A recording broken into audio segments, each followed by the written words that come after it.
Ako si Rodolfo Llarena, operator ng DTF machine dito sa LCC Legazpi.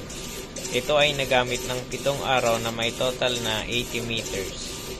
Ito ang printer head, hindi pa napapalitan since July 2023. Ito naman ang capping na may 90% good condition. Head clean.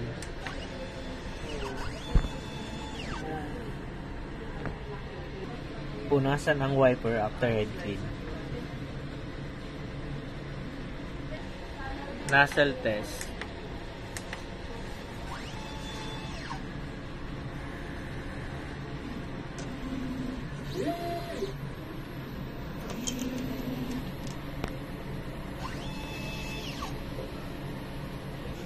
Ang ink system label namin ay tama lang.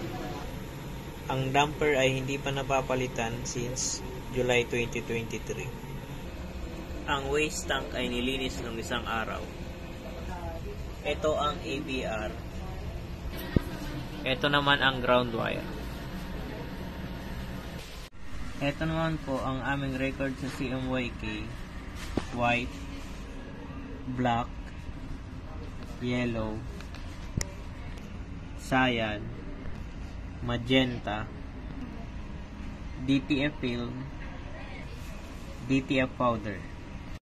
Ito naman ang daily output monitoring. Ito naman po ang aking daily checklist. Yun lang po, thank you.